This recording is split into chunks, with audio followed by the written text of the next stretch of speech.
Welcome to only IAS. स्वागत है आप सभी लोगों का प्रीलिम बूस्टर न्यूज डिस्कशन में। आज है 6 फरवरी 2021। तो आइए देख लेते हैं ऐसे कौन से इंपॉर्टेंट आर्टिकल्स हैं जो आज हम कवर करने वाले हैं। हमारा पहला आर्टिकल अटल भूजल योजना के बारे में है। अटल भूजल योजना का जिक्र अभी हाल ही में लोकसभा में किया गया, इसीलिए ये योजना न्यूज में आई। देखिए, अर्थ पे बहुत सारा पानी है, लेकिन सारा पीने लायक नहीं है। तो जितना पीने लायक पानी हमारे पास है, हमें उसे बचाना होगा। ये जिम्मेदारी निश्चित तौर पर हमारे साथ साथ सरकार की भी होती है। तो सरकार ने अपनी जिम्मेदारी का वहन करते हुए एक सेंट्रल सेक्टर स्कीम को लॉन्च किया, जिसे नाम दिया गया अटल भूजल योजना। भूजल यानी कि ground water. Central sector scheme है, मतलब सारे पैसे सरकार खर्च करेगी। लेकिन सरकार ने थोड़ा बहुत जुगाड़ लगा लिया है। 6,000 रुपए खर्च करने का प्लान बनाया गया है, जिसमें से आधा पैसा वर्ल्ड बैंक फंड कर देगा, यानी कि 3,000 करोड़ रुपए वर्ल्ड बैंक हमें दे देगा। इस स्कीम को 5 सालों में इंप्लीमेंट किया जाएगा, 2020-21 से लेकर 24-25 के बीच में। इस स्कीम में हम करेंगे क्या? हम लोगों का पार्टिसिपेशन इंश्योर करेंगे और डिमांड साइड इंटरवेंशन करेंगे, मतलब कि कोशिश करेंगे कि पानी की जरूरतें कम हो जाए। इसके लिए भारत के 7 ऐसे राज्यों को टारगेट किया जाएगा जहां पर ग्राउंड वाटर की सिचुएशन खराब है। वो 7 राज्य हैं: हरियाणा, गुजरात, कर्नाटका, मध्य प्रदेश, महाराष्ट्र, राजस्थान और उत्तर प्रदेश। यहाँ की 8,353 ग्राम पंचायतों को टारगेट करके ग्राउंड वाटर की सिचुएशन को इंप्रूव करने की हम कोशिश करेंगे। और भी कई सारे ऑब्जेक्टिव्स हैं इस स्कीम के। जैसे गवर्नमेंट ऑफ इंडिया ने एक जल जीवन मिशन चलाया है, जिसमें 2024 तक सभी रूरल हाउस होल्ड को टैप्ड वाटर देने का वादा किया गया है। लेकिन पानी तो तब न देंगे जब पानी रहेगा। तो सोर्स सस्टेनेबिलिटी रहे, मतलब पानी रहे, इसका प्रयास करेंगे इस योजना के तहत। फार्मर्स की इनकम को डबल करने का भी प्रयास किया जा रहा है। तो फसलों के लिए भी पानी चाहिए, उसको भी इंश्योर किया जाएगा। और लोगों का बिहेवियरल चेंज भी करेंगे ताकि वो पानी कम बर्बाद करें। इस फंड के तहत राज्यों को ग्रांट इन एड के फॉर्म में पैसे दिए जाएंगे ताकि वो प्रयास कर सकें ग्राउंड वाटर को प्रिजर्व करने को लेकर। इस पूरी स्कीम को इंप्लीमेंट करने की जिम्मेदारी department of water resources, river development and Ganga rejuvenation को दिया गया है, जो कि मिनिस्ट्री ऑफ जल शक्ति के तहत काम करती है। इसमें पंचायतों का सहारा लिया जाएगा वाटर मैनेजमेंट के लिए और बिहेवियर चेंज के लिए। हमारा नेक्स्ट आर्टिकल एडिसन अलायंस के बारे में है। वर्ल्ड इकोनॉमिक फोरम ने अभी हाल ही में इस अलायंस को लॉन्च किया है।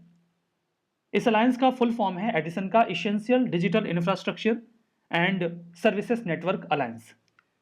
नाम से स्पष्ट है कि डिजिटल इंफ्रा के बारे में कुछ काम किया जाएगा। देखिए, कोविड की सिचुएशन जब आई तो हमने बहुत सारा काम डिजिटली किया, फाइनेंशियल सर्विसेज में स्पेसिफिकली।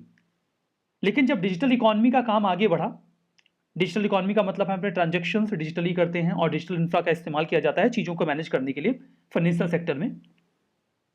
तो उस समय यह भी श्योर हो गया कि डिजिटल इकोनॉमी की एक्सेस हर आदमी को इक्वली नहीं है। कुछ लोग तो बहुत आसानी से डिजिटल इकोनॉमी का इस्तेमाल कर पा रहे हैं, जबकि कुछ लोग बिल्कुल अछूते हैं। तो एक इनइक्वलिटी देखने को मिली। ऐसी इनइक्वलिटी ना हो या इसे कम किया जाए, इसी उद्देश्य से इस एडिसन अलायंस को तैयार किया गया है। जो Geneva based world economic forum है, वो इस अलायंस के सेक्रेटेरिएट के तौर पर काम करेगा। इसमें यह कोशिश की जाएगी कि डिजिटल इकोनॉमी की इक्विटेबल एक्सेस हो, सभी लोग इसे इस्तेमाल कर सकें। ये गवर्नमेंट और इंडस्ट्रीज के साथ मिलकर अलायंस काम करेगा। सभी सेक्टर्स आपस में कोलैबोरेट करें और जो इकोनॉमी के क्रिटिकल सेक्टर्स हैं, टेक्नोलॉजी इंडस्ट्रीज को भी कहा जाएगा कि वो कोलैबोरेट करके ऐसा इंफ्रा डेवलप करें जो सभी लोग आसानी से इस्तेमाल कर सकें। इसका एक एडवाइजरी बोर्ड होगा जिसमें कुछ इंपॉर्टेंट लीडर्स होंगे जो इस पूरे अलायंस को सपोर्ट करेंगे। देखिए, सिग्निफिकेंस तो वही है। कोविड-19 पेंडेमिक के दौरान हमें यह समझ में आ गया कि डिजिटल इकोनॉमी का इस्तेमाल तो होना है, तो सभी लोगों को इक्वली एक्सेस होनी चाहिए इस प्रकार की फैसिलिटी की। डिजिटल गैप और इनइक्वलिटीज को हमें पूरी दुनिया में कम करना है। हमारा next article employ provident fund scheme के बारे में है। अभी हाल ही में गवर्नमेंट ने अनाउंस किया है कि अगर कोई भी व्यक्ति अपनी एम्प्लॉयज प्रोविडेंट फंड स्कीम में एक साल में 2.5 लाख रुपए से ज्यादा डालता है, तो 2.5 लाख रुपए से जितना ज्यादा अमाउंट ईपीएफ में डाला गया है, उस अमाउंट पर नहीं, उस अमाउंट पर जो इंटरेस्ट मिलेगा गवर्नमेंट की ओर से, जो ब्याज मिलेगा, उसे उस व्यक्ति की टैक्सेबल इनकम माना जाएगा और उस पर उसे टैक्स पे करना पड़ेगा। अभी पूरा मामला क्या है?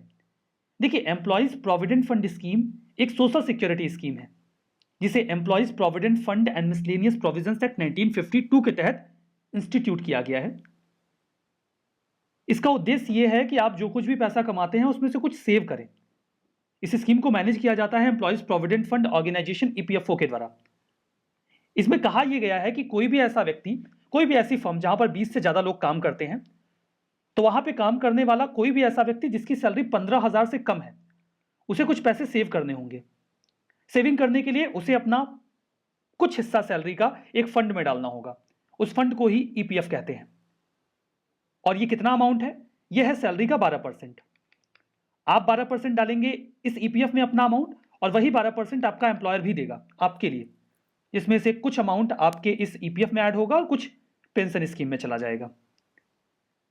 अगर सैलरी 15,000 से कम है तो कंपल्सन है, आपको ये 12% देना ही होगा। लेकिन अगर 15,000 से ज्यादा है तो आपकी इच्छा पर निर्भर करता है, आप ईपीएफ में पैसे डालिए या मत डालिए। लेकिन सरकार चाहती है कि आप पैसा ईपीएफ में रखें, सेविंग करें। सैलरी 15,000 से ज्यादा है तब भी। इसके लिए सरकार टैक्स इंसेंटिव देती है।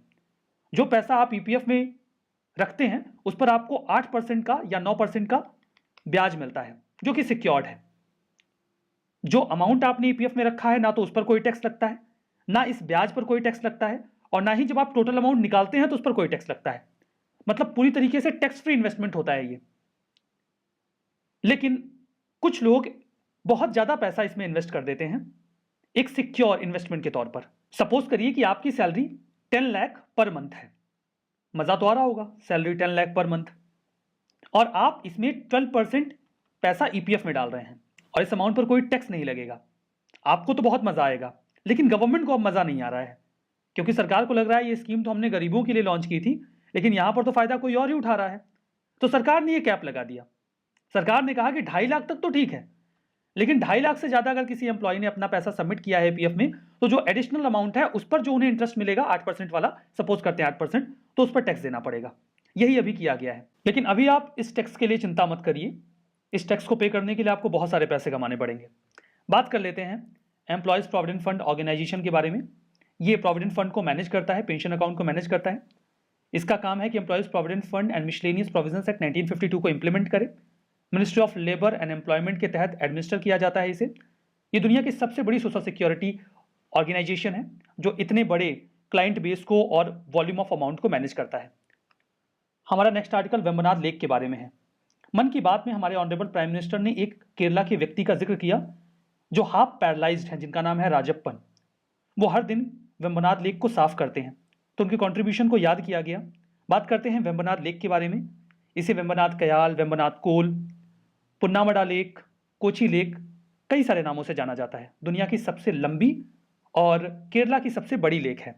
इसका वाटर लेवल सी लेवल के ही इक्विवेलेंट है। वेल्लम कली एक नेहरू ट्रॉफी बोट रेस है, स्नेक बोट रेस भी कहा जाता है। ये हर साल अगस्त के महीने में यहाँ आयोजित की जाती है।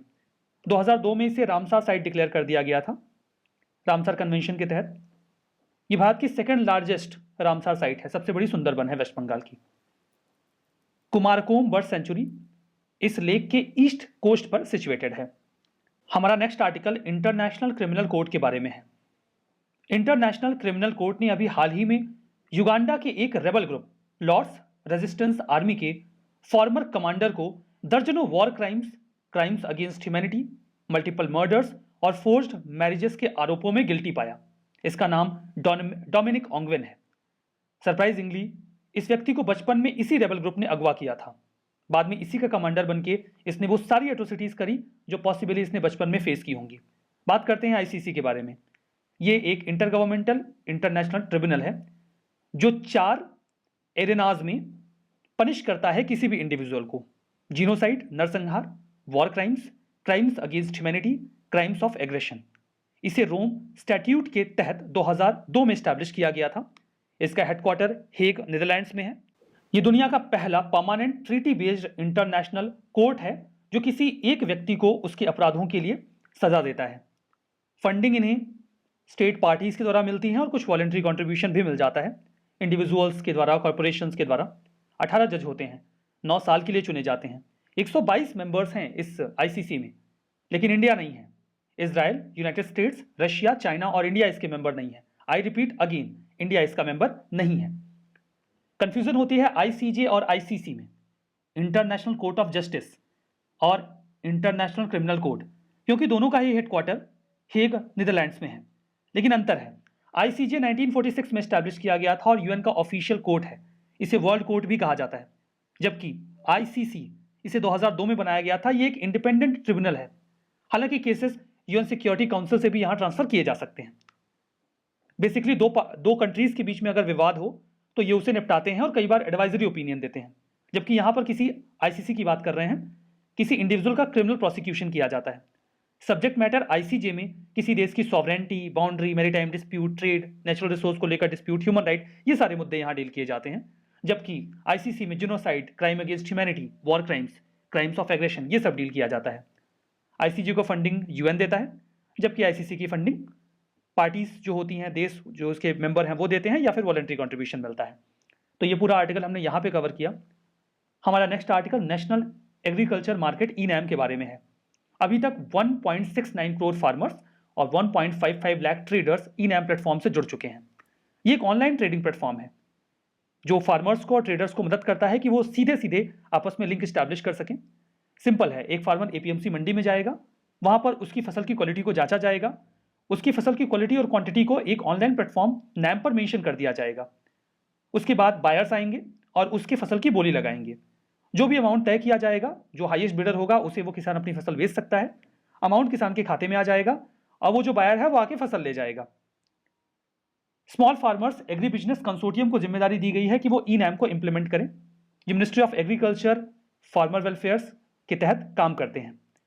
तो एक प्रकार का इनिशिएटिव है जिससे इंफॉर्मेशन असिमेट्री को हटाया जाता है, क्योंकि जब इमीडिएटर या आड़तियों के माध्यम से फसलों को बेचा जाता है तो किसान को कभी नहीं पता चल पाता कि उसकी फसल का सही दाम क्या लगा है।